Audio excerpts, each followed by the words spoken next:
হবো। আমরা না আগে পার্কে যাব, পার্কে গিয়ে দুজন ইচ্ছে মতো ঘোরাফেরা করব, তারপরে একটা ভালো হোটেলে গিয়ে খাবার দাবার করে দুজন মিলে আবার একটু নাইটে একটু ঘুরতে যাবো। ঠিক আছে বেবি, আমি না তোমার জন্য খুব এক্সাইটেড হয়ে বসেছিলাম।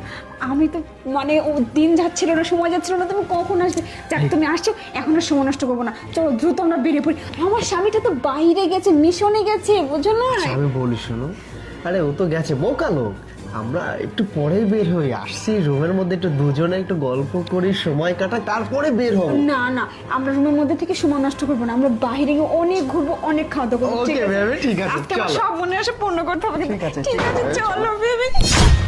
আরে তুমি চলে এসছো, এই যে দেখো দেখো, এই যে এই বদমাশটা, এই যে চোর চোর চোর। তুমি যখন বাইরে চলে গেছো না, তখন ওই রুমের ভিতরে ঢুকছি, ঢুকে আমাকে জিম্মি করে সব কিছু লুটপাট করতেছে, সব কিছু চুরি করে নিয়ে ধান্দা করছি। তো তুমি একে ধরো, তুমি একে পুলিশ, তুমি একে থানায় নিয়ে যাও, থানায় নিয়ে যাও, থানায় নিয়ে যাও। তুমি কি বলছো সব? আরে স্যার, তুমি কি বলছো এসব? এই চুপ, তুই একটা চোর, তুই একটা বদমাশ, তুই রুমের ভিতরে ঢুকে আমার সব আশ করতে চাইছিলি। বিশ্বাস করেন স্যার, তুই জেনে শুনে একজন পুলিশ অফিসারের বাড়ি ঢুকে যে এমন মানসিকতা নিয়ে এসেছিস না, তোকে আজকে এমন কাজ করবো না, জীবনে মনে রাখবি। সত্যি করে বল, কেন আসছিলি?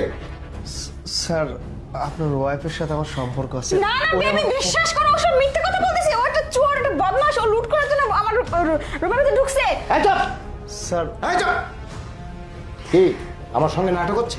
হ্যাঁ, আরে আমি যখন টয়লেটে গিয়েছিলাম, তুমি যখন বারবার করে আমাকে ডাকতেছিলে তাড়াতাড়ি আসো তাড়াতাড়ি আসো, তখন কি হয়েছিল জানো?